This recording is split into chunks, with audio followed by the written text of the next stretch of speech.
In suburban Redwood City, California, at the end of a quiet residential street, is Hope House. It looks like every other house on the block, with a front lawn and a picket fence, but this isn't your typical family home. More than a dozen women live here now. Some have been here for months, others are just settling in. They're recovering addicts and alcoholics, and in some cases convicted felons, who have been released from court or prison to try to get back on their feet. What I do is I go out in the field and I interview the ladies that are coming into the program, wherever they are. I meet them. I meet them in the street, in jail, in detox centers, in the homeless shelters. Wendy Vroman is a counselor at Hope House. She helps design treatment programs for the women who come here. Some of the ladies are former prostitutes, and some are what I call the silk sheet addicts that still had jobs and husbands and had a house and car and all that stuff, but their disease had taken them to a place where they were getting arrested and losing track of their reality, losing their children, losing their minds. The program at Hope House is highly structured and intense. The women will tell you, with a mixture of pride and weariness, that they do 3 years of recovery in just 6 months. Their days are packed.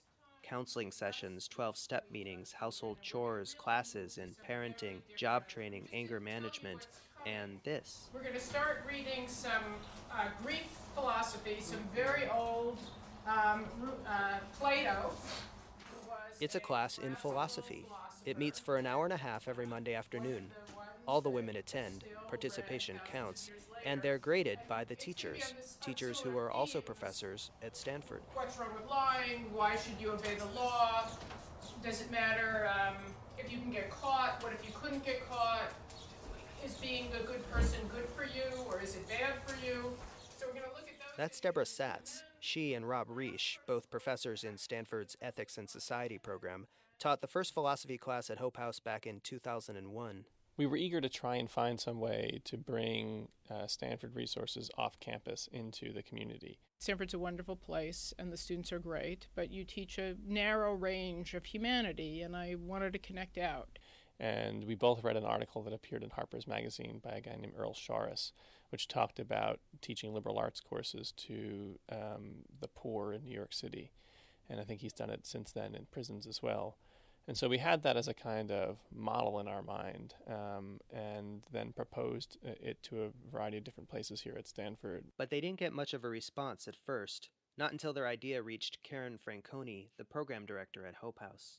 I decided that philosophy was a really good choice for our women, because a lot of how they got where they got is the choices that they made, and we want to help them make better choices in the future. It really made a difference that Karen's vision of what she was trying to do with the population she served included something beyond just, sort of vocational training.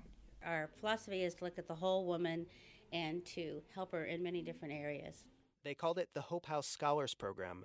The first class was, for the professors and their teaching assistants, something of an experiment. Professor Rob Reish.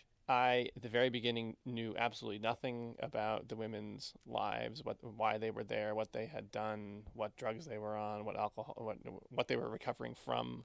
I didn't know anything about the recovery program.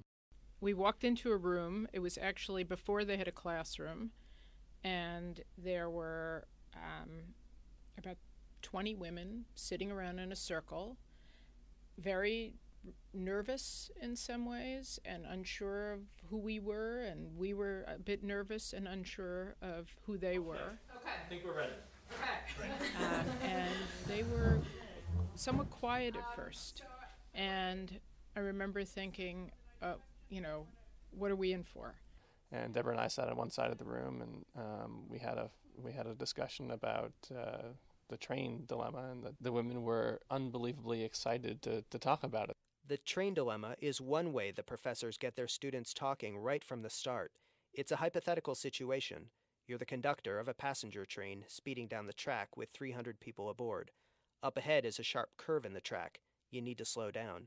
Then the brakes fail. And now you're really, really worried because you're going faster and faster. The curve is almost there, and you're certain that if you take the curve at the speed you're going, the train's going to jump the track and you're going to lose your life likely, and so are all the other 300 people on the train.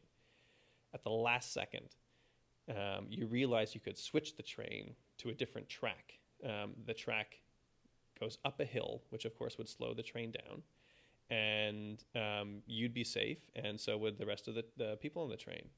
But you look out your window and you see that there are 5 people, workmen, working on the track, the side track that you want to take. And they have hard hats on and sort of ear protection for the noise. And you only have a couple seconds to make this decision, say 2 or 3 seconds. If you do switch to the other track, the workmen don't see you, and you're going to run them over and kill them. You'll save yourself and everyone on the train, but you have to kill the 5 people. Do you do it?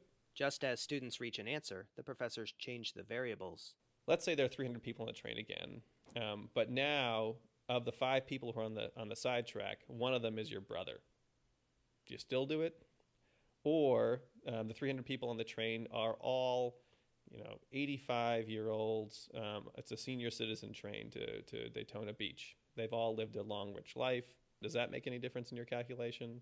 Or they're all infants. Or they're all death row inmates. They've all done horrible things in their lives. It gets frustrating when they keep changing it. That's Sherry, a former preschool teacher in the last weeks of her stay at Hope House. This is her second quarter in a Stanford class. You're trying to think of one solution to the problem, and the next thing you know, they've changed the problem. Or they might have used your solution and then changed the whole problem, and then they changed the problem and used somebody else's. And that's kind of confusing. Our course really focuses around debates about justice. Professor Deborah Satz. Are there some things everybody, should have? Does justice require certain kind of equal treatment in some contexts? Mostly I want to get them asking questions about, the world they live in.